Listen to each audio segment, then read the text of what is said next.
Visualisation है, दूसरा analysis है, तीसरा रिलेशन है, चौथा डिडक्टिव, पांचवा ठीक है रिगर कहो जिसे या, बहुत बढ़िया, हाँ शालिनी वर्मा, ठीक है, जिसे ऑक्सीमेटिक भी कहा जाता है। अब मैं थोड़ा आपके इसके बारे में थोड़ा आपको एक्सप्लेन कर देता हूं, फिर आपकी थ्योरी आपकी कंप्लीट होती है। चलो, तो टोटल कितने चरण होते हैं? 5 चरण होते हैं, विजुअलाइजेशन, एनालिसिस, रिलेशन, डिडक्टिव और ऑक्सीमेटिक, 5 चरण होते हैं। अब बैन हिलिस साहब कहते हैं कि अगर बच्चों को आपको इनका परिचय कराना है तो आप कैसे कराओगे? सबसे पहला चरण हम बात करते हैं विजुअलाइजेशन की। सबसे पहला है विजुअलाइजेशन। देखो विजुअलाइजेशन में होता क्या है कि हम आकृतियों का जो परिचय जो देते हैं, विजुअलाइजेशन में हम आकृतियों का जो परिचय जो बच्चों को देते हैं वो कैसे देते हैं? यानी उनकी बनावट या दिखावट के आधार पर, यानी यहां पर आकृतियों का परिचय, ठीक है, उनकी वस्तुओं की बनावट के आधार पर आकृति का परिचय कराया जाता है। वस्तुओं की बनावट के आधार पर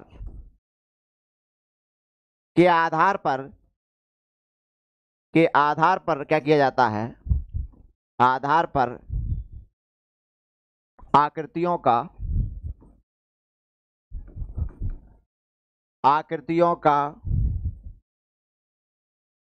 परिचय दिया जाता है। ये कुछ कीवर्ड इसके हैं कि सर कीवर्ड बताइएगा, सीधा हम लोग कीवर्ड की बात करते हैं। तो सुनो कीवर्ड क्या है इसके, कुछ कीवर्ड याद रखिएगा इसके कि सर इसके कीवर्ड क्या हैं। इसके कीवर्ड ये हैं कि अगर आपको वो कह रहा है बनावट के आधार पर, ठीक है, दिखावट के आधार पर, पहचानना इसका कीवर्ड है ये, ठीक है, बनावट के आधार पर पहचान कर, दिखाकर,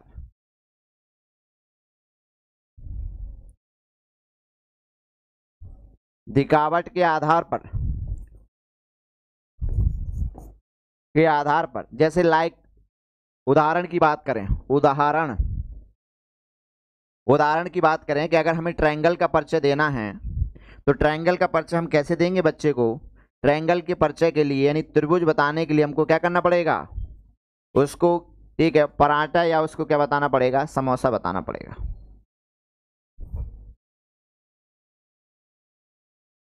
पराठा या समोसा उसको बताना पड़ेगा, या समोसा, ठीक है, समोसा उसको बताना पड़ेगा। तो जब हम बच्चों को आकृति का परिचय देते हैं उसकी दिखावट, उसकी बनावट के आधार पर, तो वो क्या होता है? वो हमारा क्या होता है? विजुअलाइजेशन होता है, फर्स्ट पॉइंट होता है। आगे बढ़े, यहां तक समझ में आ गया? बोलो, कोई डाउट?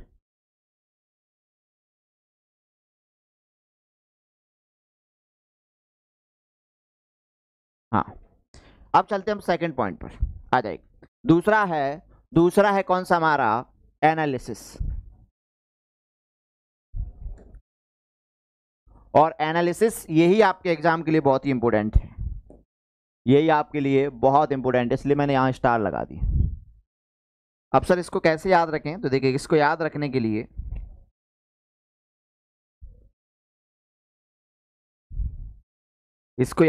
लिए विश्लेषण जो चरण होता है, इसके कीवर्ड की बात करें कि सर इसके कीवर्ड क्या हैं?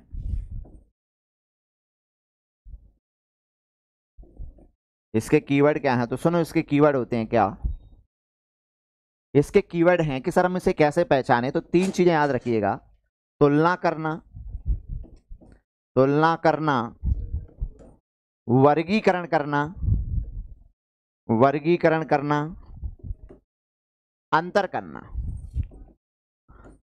करना, ये 3 इसके कीवर्ड हैं।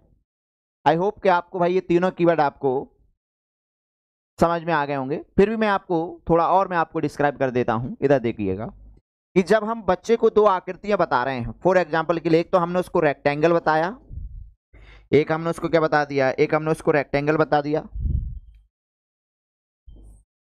ठीक है, एक हमने उसको आयत बताया,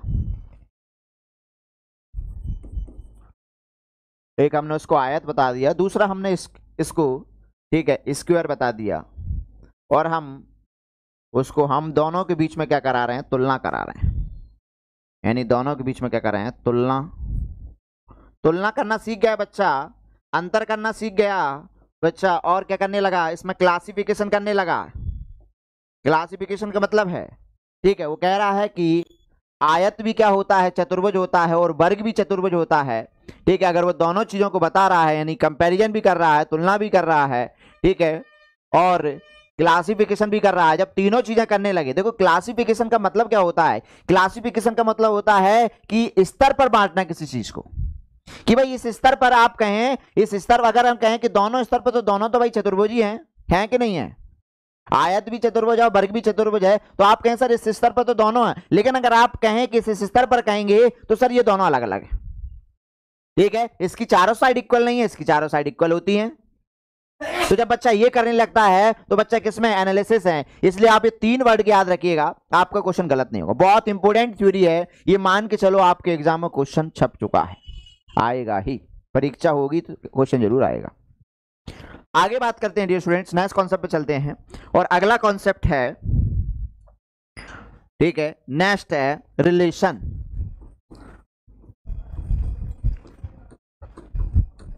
रिलेशन संबंध की बात करते हैं। अच्छा, रिलेशन में क्या आता है, रिलेशन में आता है सर इसके कुछ कीवर्ड हैं, बिल्कुल कीवर्ड सभी के हैं। क्या कीवर्ड हैं इसके कीवर्ड ये हैं, इसके क्या कीवर्ड हैं, इसके कीवर्ड हैं कि जब हम दो आकृतियों के बीच में संबंध स्थापित करें, दो आकृतियों के बीच में, दो आकृतियों के बीच में संबंध स्थापित करना,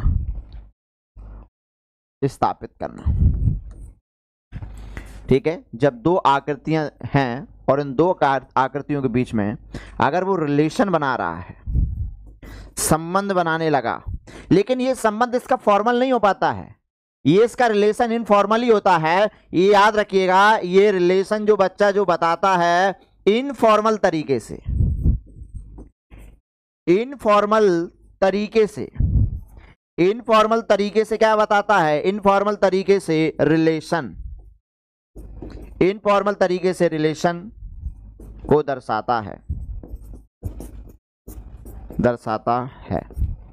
समझ में आया, बच्चा बताएगा तो सही, ठीक है, यानी एक ट्रायंगल में बता देगा, ठीक है, एक समचतुर्भुज क्या होता है ये बताएगा, लेकिन उसको फॉर्मली उसको प्रूव्ड नहीं कर पाएगा।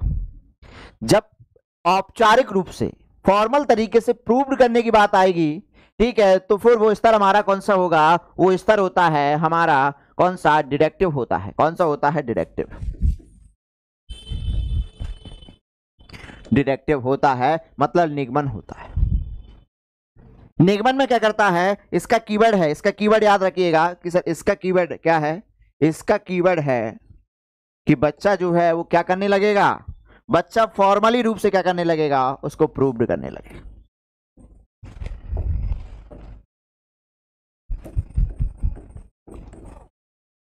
औपचारिक रूप से सिद्ध करना,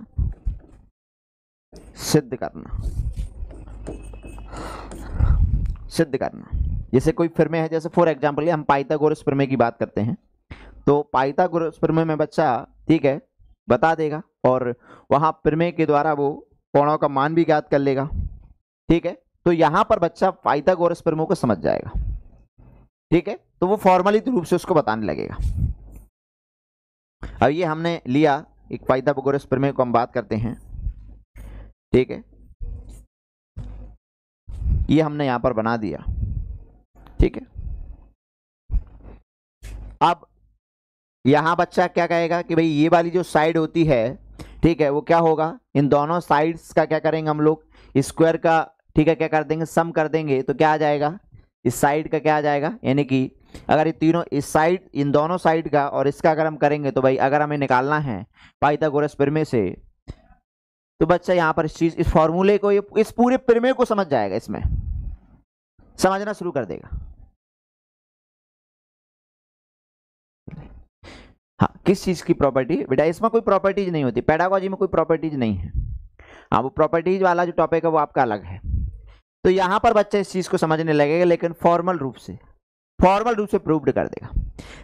ठीक है, लास्ट पॉइंट आता हमारा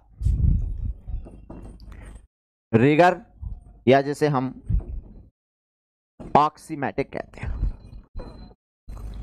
ऑक्सीमेटिक में क्या होता है कि बच्चे के पास कोई प्रमेय है, अब बच्चा समझ गया कि पाइथागोरस प्रमेय क्या होती है, और फिर आपने ये दे दिया बच्चे को फॉर एग्जांपल के लिए। इसका मैं कीवर्ड पहले आपको बता देता हूं। देखो, इसका कीवर्ड ये होगा कि बच्चे ने कोई अवधारणा सीख ली है, उस अवधारणा को वो किसी भी जगह यूज कर सकता है,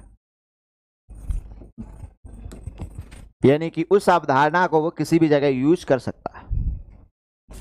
ठीक है, यानी एक कॉन्सेप्ट को, ठीक है, डिफरेंट जगह यूज करने लगता है।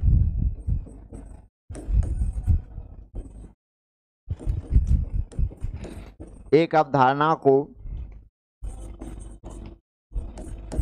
अलग अलग स्थान पर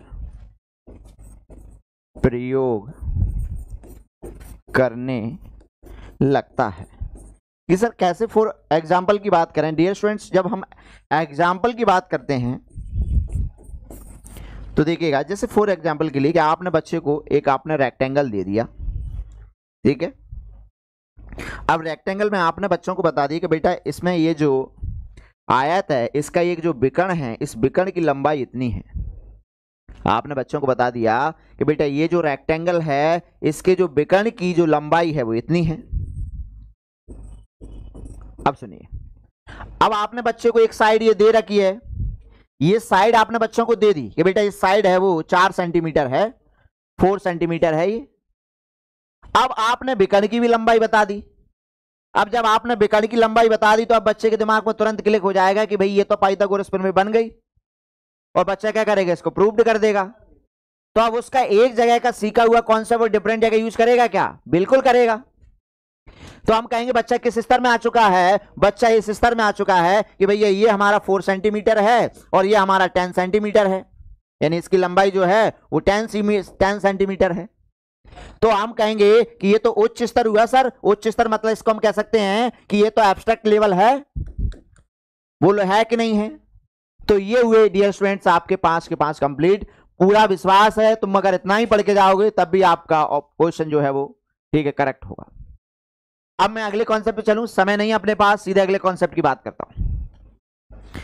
आ जाएगा अगला कॉन्सेप्ट हम उठाते हैं जॉल्टन डीन साहब का गणितीय